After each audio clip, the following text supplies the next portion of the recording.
Hey, how's it going out there, everybody? Hope everybody's having a great day. Got a crazy story to tell you about. A little action last night on the highways. Riding down I-35 southbound, right around that Iowa-Missouri line. You know what I'm talking about. Hopefully, I don't know. Maybe you do, maybe you don't. I hit a deer. I guess technically the deer hit me, technically. Because I'm just minding my own business. I'm on the roadway, I'm not driving in the woods. So I say the deer was at fault, and I'll take it to my grave like that. So, got out unscathed, pretty much. Got a dent in the trailer. This crazy deer kamikazed right head first, just right into the side of the trailer. Put me a dent in my trailer about that big, no big deal. Probably won't turn that insurance on an insurance claim. Probably pop that dent. You know what I mean? You got to pop a dent sometimes. Probably won't even mess with it, honestly. You know how trailers end up. They go their whole life just getting a little ding here and a little ding there. And before you know it, the thing's 10 years old and it looks rough as hell. So that's usually how trailers live their life. A lot of things don't get reported. Now, deer kamikazes. That's a pretty interesting night, right? Yeah. Oh, it gets crazier than that. Let me tell you about the next thing. Deer number 2. Now, a lot of truck drivers have hit a deer. I've went 15 years and never hit a deer driving a truck. And then I get two in one night. Now, it was snowing a little bit, like flurries. This is late April. We're getting a little bit of a snow flurry, a little bit of a cold snap. It was down like in the low 30s. I think it had the deer on the move, because it's not mating season as far as I know. I think just the cold weather had them on the move.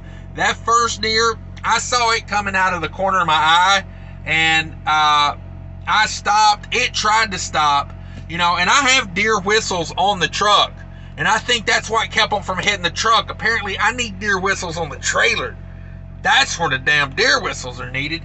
I'm about 25% to say those things help.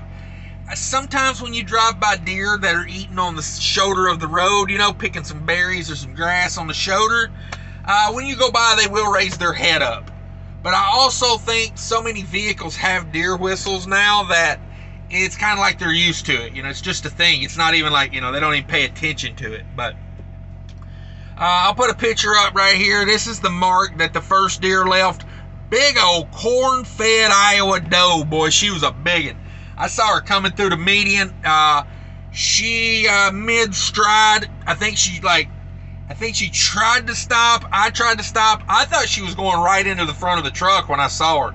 I thought she was going to clip that front corner. Luckily, she pumped the brakes enough.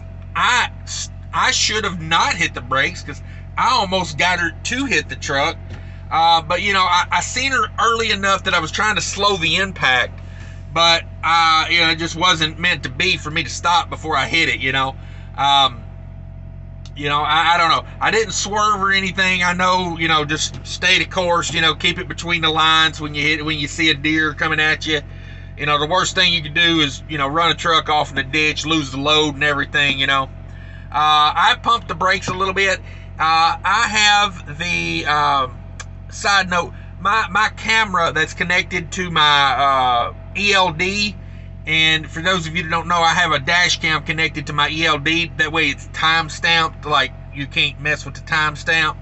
I got regular dash cams in the truck as well, but I like the one that's connected to the ELD for the fact that it's time stamped, guaranteed. You know what I mean? There's no messing with that time stamp. You can't adjust the time stamp.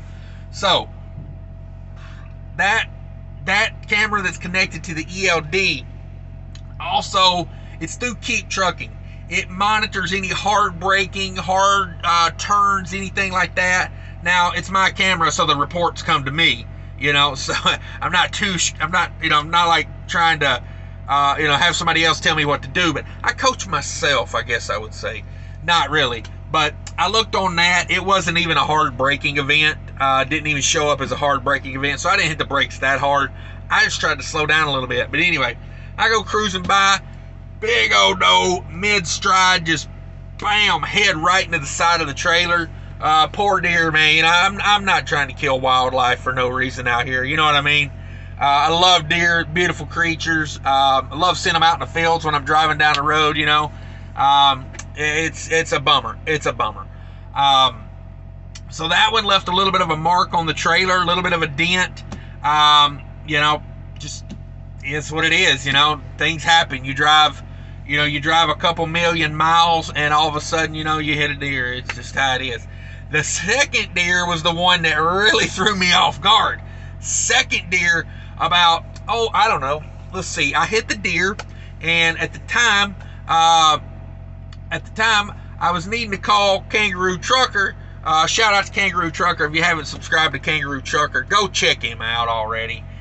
He's a good guy, good channel. Go check it out. But anyway, I was going to call him, you know, because he's the master of deer, you know, taking out deer with trucks. You know what I mean? Like, he is, I mean, he's got like the reverse anti-deer whistle. Like, he attracts them to his truck. I'm just joking. But that is how he got his new truck, and he did take out a deer. So I was going to call him and say, hey, man, this guy's got my first deer, you know? And I'll be damned about the time he answers the phone. You know, we're talking. About 2 minutes into the conversation, a freaking another deer comes running out of the median at me. This one I caught out of I saw it out of like the side window, not the windshield, the side window. So I knew this one was not going to hit the truck. This one didn't even hit the side of the trailer. This one like landed and then went under the trailer. Wow. You know, I'll put some pictures up here. They're going to be graphic here in a minute. I'll go ahead and give you a little bit of a warning. If you don't want to see it, you don't have to watch it. But that deer went under the trailer. The trailer went over. I guess it rolled, you know, the deer under the trailer. Then the deer rolled under the rode under the trailer tires, where it proceeded to explode like a freaking pipe bomb. I mean, I'm just telling you right now, it exploded like you would not believe. I looked out the mirror and there was literally deer parts going in every direction, both sides. It was the grossest thing I possibly maybe have seen in a long time. So I knew I didn't have any damage to the truck, and the reefer unit was still running. That first deer, I was a little concerned maybe had went between the truck and trailer, because it hit pretty dang hard. So I was a little concerned about maybe the reefer unit had took a hit or something. I don't know. I wanted to pull over and check it. So I wasn't going to pull over on the side of the road. I rode down to the next rest area, well lit. You know, I pulled in where I could check things out. Got my my flashlight out. Checked some of the damage. Really, the only damage was that one dent in the side of the trailer. Got super lucky. Thank God it did not tear up my truck. To hit two deer and within an hour of each other, really within a half hour of each other. There maybe was 15 minutes in between the impact. To do that and not have any damage to the truck, I'm so thankful. You know, got my co-pilot, Jesus, over here taking care of me, it looks like. I'm pretty thankful for that. But yeah, I don't understand. Like, I mean, 2 deer in one night. Went 15 years, no deer. All of a sudden, within a 30-minute period, it gets me 2 of them. So I was going to go stay at the customer. I was delivering to a grocery store, and I said, ooh, I don't know if I want to show up. I mean, it was bad. Like, there was deer hair up the back side of the trailer to the very top. I don't even understand the physics of how that happens. But deer hair everywhere. My mud flaps had became blood flaps. Sorry for the image there, but yeah, mud flaps became blood flaps.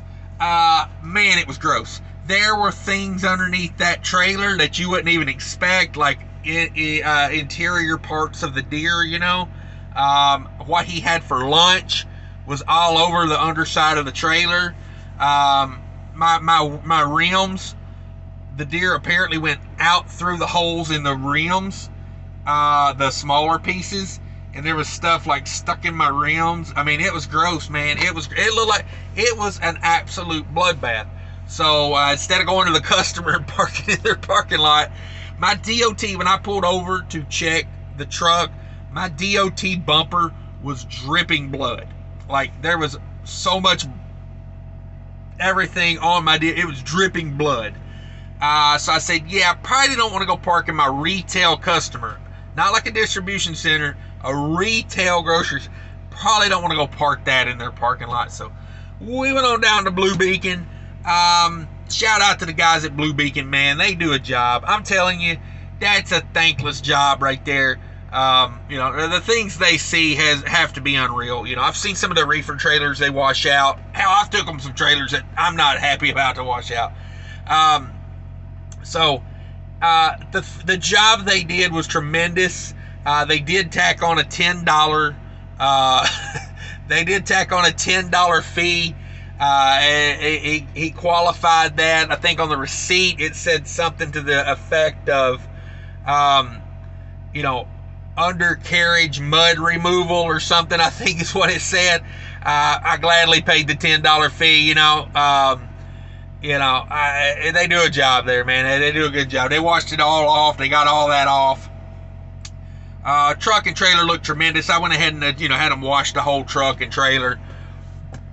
The truck had been needing a wash for I was trying to get a wash last Friday, and I showed up at a truck wash in Mankato, Minnesota, and I needed a washout, a truck wash, and a trailer wash. I wanted a whole shebang.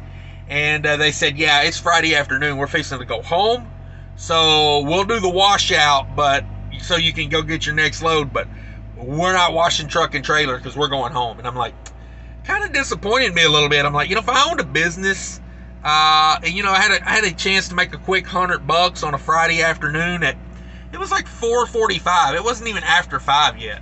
I'm like, what, you got to stay over an extra 15, 20 minutes? It made no sense to me, but I don't run their business, so it ain't up to me. But so I needed a truck trailer wash anyway, so I just had to beak and get it all while they were there. The bummer is it's snowing this morning, so my truck wash is kind of a moot point. But that's not the moral of the story. The moral of the story is get some Jesus in your life and you'll dodge those deer. I don't know if that's true or not, but the deer whistles, I'm not sure, because that first deer was running high speed through the other side of traffic and through the median, and then as it got onto the pavement of my side, it did pump the brakes full on. So I don't know if it got close enough to where it actually, the deer whistles made a difference. I don't know if it was the headlights, the engine noise. I don't know what made it pump the brakes. Maybe its life was flashing before its eyes. Not sure.